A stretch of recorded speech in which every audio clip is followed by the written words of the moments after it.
মুসলিম উম্মার জন্য ঈদুল আজহা অত্যন্ত গুরুত্বপূর্ণ। এই ঈদে আল্লাহ তাআলা সন্তুষ্টর জন্য কোরবানি করতে হয়। কোরবানি ইসলামের একটি গুরুত্বপূর্ণ ইবাদত। আল্লাহ তাআলা বলেন, আপনি আপনার রবের জন্য নামাজ আদায় করুন এবং কোরবানি করুন।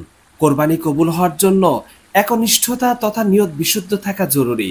কোরবানিতে কাউকে শরিক করার ক্ষেত্রে গুরুত্বপূর্ণ বিষয় হলো ভালোভাবে জেনে বুঝে অংশীদার নির্বাচন করা।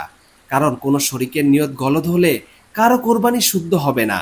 কারণ আল্লাহ তাআলার কাছে কোরবানির রক্ত, মাংস, হাড় কিছুই পৌঁছায় না, বরং পৌঁছে মানুষের নিয়ত তথা তাকওয়া। কোরবানি হবে শুধুমাত্র আল্লাহ তাআলার জন্য, লোক দেখানোর জন্য কিংবা সুনাম সুখ্যাতির জন্য নয়।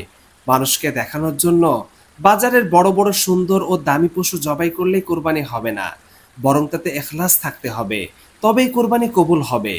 কোরবানির পশু প্রদর্শনের ইচ্ছা থাকলে এ কোরবানি আল্লাহ তাআলার কাছে কবুল হবে না।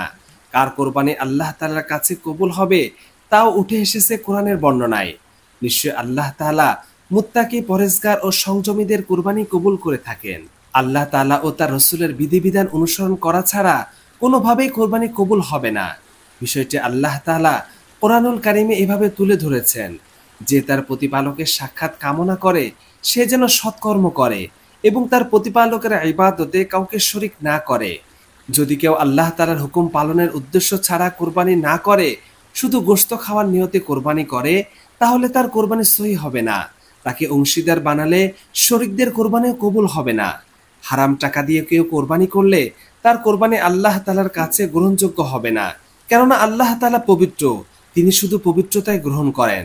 আল্লাহ তাআলা মুসলিম উম্মাহকে একনিষ্ঠ নিয়ত ও কোরআন সুন্নাহর বিধিবিধান মেনে তারই সন্তুষ্ট ও ভালোবাসা অর্জনের জন্য কোরবানি করার তৌফিক দান করুন। আমিন।